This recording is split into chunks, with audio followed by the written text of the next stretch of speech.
ആരാണ് അനിൽ? അറിയാം അനിൽ ആന്റണി എന്ന യുവ നേതാവിനെ കുറിച്ച്. പത്തനംതിട്ടയിൽ മത്സരിക്കുന്ന 3 സ്ഥാനാർത്ഥികൾക്കിടയിൽ ഏറ്റവും മികച്ച വിദ്യാഭ്യാസ യോഗ്യതയുള്ള യുവ നേതാവാണ് അനിൽ ആന്റണി. തിരുവനന്തപുരം എഞ്ചിനീയറിംഗ് കോളേജിൽ നിന്ന് ബിരുദം നേടിയ അനിൽ ലോകത്തിലെ തന്നെ ഏറ്റവും മികച്ച സർവകലാശാലകളിലൊന്നായ അമേരിക്കയിലെ സ്റ്റാൻഫോർഡിൽ നിന്നും ബിരുദാനന്തര ബിരുദം പൂർത്തിയാക്കി. നിലവിൽ BJPയുടെ ദേശീയ സെക്രട്ടറിയും ദേശീയ വക്താവുമാണ് അനിൽ. മുൻകാലങ്ങളിൽ ഈ ചുമതല വഹിച്ച ശ്രീമതി നിർമ്മല സീതാരാമനും ശ്രീ രാജീവ് ചന്ദ്രശേഖറുമൊക്കെ ഇന്ന് കേന്ദ്രമന്ത്രിമാരാണെന്ന് ഓർക്കണം.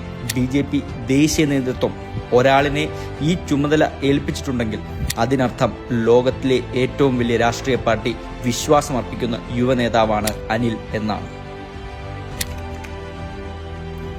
BJPയിൽ വരുന്നതിനു മുന്നേ തന്നെ പ്രവർത്തിച്ച മേഖലകളിലെല്ലാം തന്റേതായ വ്യക്തിമുദ്ര പതിപ്പിച്ച യുവ നേതാവാണ് അനിൽ ആന്റണി.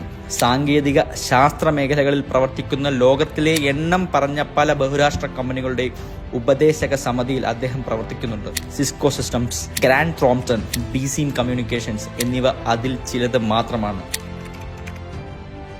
സ്ത്രീ ശാക്തീകരണത്തിനായി പ്രവർത്തിക്കുന്ന നവൂതൻ ഫൗണ്ടേഷൻ വൈസ് പ്രസിഡന്റ്, കാലിഫോർണിയ സർവകലാശാലയിലെ Ernst and Julio Gallo school of മാനേജ്മെന്റിന്റെ ഉപദേശക സമിതി അംഗം, കൂടാതെ ഇന്ത്യയിലെ പ്രശസ്തമായ പല മാധ്യമങ്ങളിലെയും കോളമിസ്റ്റ് എന്നിങ്ങനെ എണ്ണിയാലൊടുങ്ങാത്ത പൊതുപ്രവർത്തന രംഗത്ത് നിറഞ്ഞു നിൽക്കുന്നു. അനിൽ ആന്റണി എന്ന വിശ്വപൗരനെ നിങ്ങൾക്ക് എത്ര പേർക്കറിയാം? രാഷ്ട്രീയത്തിൽ വരുന്നതിന് മുന്നേ തന്നെ അനിൽ ആന്റണി നമ്മുടെ രാജ്യത്തെ പ്രതിനിധീകരിച്ച് ലോകവേദികളിൽ പങ്കെടുക്കുകയും പല പുരസ്കാരങ്ങൾ ഏറ്റുവാങ്ങുകയും ചെയ്തിട്ടുണ്ട്. 2023 Munich security conference, European union visitor program, Australia India south dialogue, Japan ministry of foreign അഫയേഴ്സിന്റെ ഫ്യൂച്ചർ ഗ്ലോബൽ ലീഡർ എന്നിങ്ങനെ 100 കണക്കിന് പരിപാടികൾ, പുരസ്കാരങ്ങൾ. ഇവയെല്ലാം അനിലിന്റെ മാത്രം പ്രത്യേകതകളാണ്. രാജ്യദ്രോഹ നിലപാടുകൾക്ക് എതിരെ ശബ്ദമുയർത്തിയും നമ്മുടെ സംസ്കൃതിക്കും രാഷ്ട്ര സുരക്ഷയ്ക്കും വേണ്ടി വാദിക്കുകയും ചെയ്യുന്ന അനിൽ ആന്റണിക്ക് പത്തനംതിട്ടയിലെ മറ്റ് സ്ഥാനാർത്ഥികളുമായി അജഗജാന്തരമുണ്ട് വ്യത്യാസം.